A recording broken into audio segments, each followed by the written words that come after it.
राहुल गांधी का ट्रांसफॉर्मेशन, राहुल का अलग अलग अवतार, कभी राजनीति, कभी मार्शल आर्ट, कभी बस ट्रक पर सवार, कभी कैब से यात्रा, अब मार्शल आर्ट के जरिए गंभीर संदेश। क्या राजनीति में नया करने की सोच रहे हैं राहुल?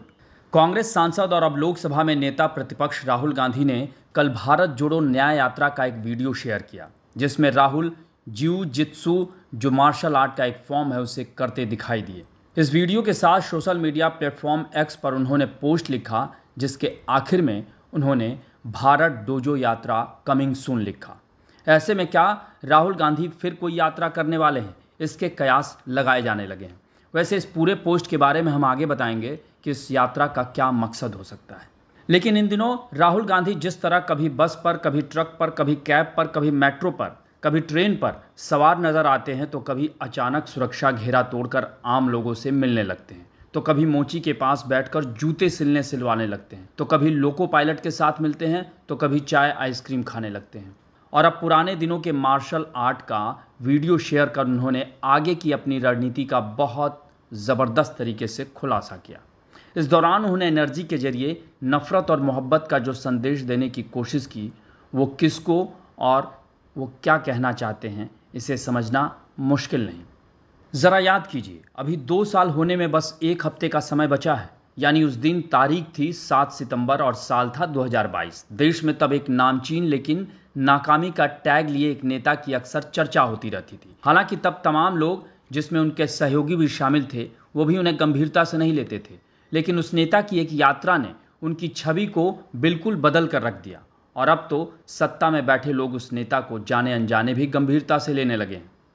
जी हाँ, लोकसभा में नेता प्रतिपक्ष बनाए गए राहुल गांधी बीते 2 सालों में राहुल ने अपने शरीर के साथ साथ अपनी राजनीति पर भी काफ़ी मेहनत की। हालांकि इस दौरान राहुल गांधी के उठाए कुछ कदमों की आलोचना भी हुई, और होनी भी चाहिए। लेकिन सिर्फ 1.5 साल में राहुल ने जिस तरह करीब करीब पूरे देश को कवर करती 6000 किलोमीटर से ज़्यादा दो यात्राएं, जिसमें पहली भारत जोड़ो यात्रा, फिर भारत जोड़ो न्याय यात्रा की, उसने उन्हें और उनकी राजनीति और रणनीति को भी एक नया आयाम दे दिया।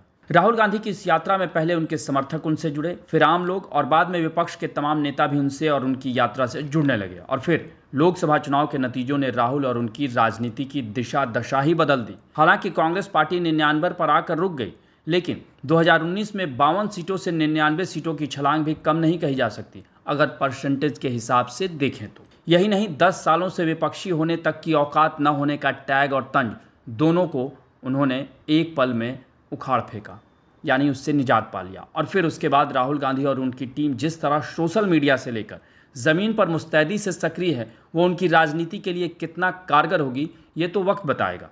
लेकिन हर वक्त उनकी नई पहल उन्हें सुर्खियों में बनाए रखती है। और इसी कड़ी में राहुल गांधी ने कल सोशल मीडिया प्लेटफॉर्म एक्स पर जो पोस्ट लिखा और भारत जोड़ो यात्रा का पुराना वीडियो शेयर कर नए तरीके से जो संदेश देने की कोशिश की, वो काफ़ी अहम है।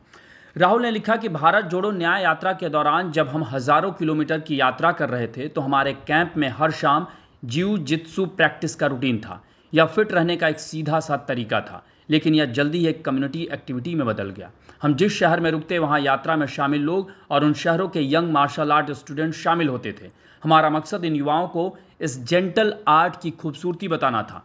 मेडिटेशन, जिऊ जित्सु, आइकिडो और नॉन वायलेंट टेक्निक्स का कॉम्बिनेशन है। हम चाहते थे कि हिंसा की जगह उनमें जेंटलनेस हो, जिससे उन्हें अधिक दयालु और सुरक्षित समाज बनाने में मदद मिल सके।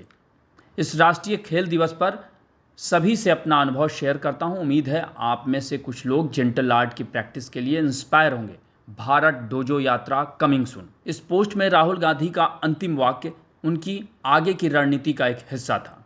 वीडियो में राहुल गांधी बच्चों को बताते हुए भी ये नजर आते हैं कि वे आइकिडो में ब्लैक बेल्ट और जिऊ जित्सु में ब्लू बेल्ट हैं। और जहाँ तक बात डोजो की, तो आपको बता दें कि डोजो यानी मार्शल आर्ट का वो ट्रेनिंग सेंटर या स्कूल जहाँ सेल्फ डिफेंस के लिए अलग अलग मार्शल आर्ट के फॉर्म सिखाए जाते हैं। यहाँ लोग जूडो, कराटे या किसी दूसरे मार्शल आर्ट की प्रैक्टिस करते हैं। जापानी भाषा में डोजो का मतलब है जाने का रास्ता। सबसे शुरुआती डोजो बौद्ध मंदिरों के अंदर बने होते थे, जहाँ गहन प्रशिक्षण होता था। इनमें केंडो की मार्शल आर्ट के साथ साथ मेडिटेशन भी शामिल था। गौरतलब है कि आइकिडो जापान का एक मार्शल आर्ट है। आइकिडो के 9 लेवल होते हैं, हर लेवल में ब्लैक बेल्ट होता है। राहुल ने लेवल 1 में ब्लैक बेल्ट हासिल किया है। यह नॉन एग्रेसिव गेम है, इसकी चैंपियनशिप नहीं होती, यह सिर्फ सेल्फ डिफेंस की कला होती है या किसी को फिट और शांत रखती है। माना जाता है कि आइकिडो की शुरुआत 1920 में जापान में हुई। बहरहाल राहुल गांधी ने अब तक पहले कन्याकुमारी से कश्मीर और फिर मणिपुर से मुंबई तक 2 लंबी यात्राएं की हैं और बेशक उसका उन्हें फ़ायदा भी पहुंचा। ऐसे में राहुल गांधी भारत जोड़ो यात्रा और भारत जोड़ो न्याय यात्रा के बाद क्या भारत डोजो यात्रा कमिंग सून की बात कहकर एक और देशव्यापी यात्रा की तैयारी कर रहे हैं? खैर, इसका पता तो आगे आने वाले वक्त में चलेगा, लेकिन एक बात तो है कि इन दिनों राहुल गांधी खुद को कैसे चर्चा में, वो भी पॉजिटिव तरीके से रखना जान गए हैं और ये शायद उनकी राजनीति और उनके दोनों के लिए काफ़ी मुफीद होगी। आपको हमारी ये रिपोर्ट कैसी लगी इसे कमेंट बॉक्स में ज़रूर बताएं और अन्य खबरों से अपडेट रहने के लिए बने रहें हमारे साथ, क्योंकि हम हैं बुलंद भारत टीवी, ताकत आपकी।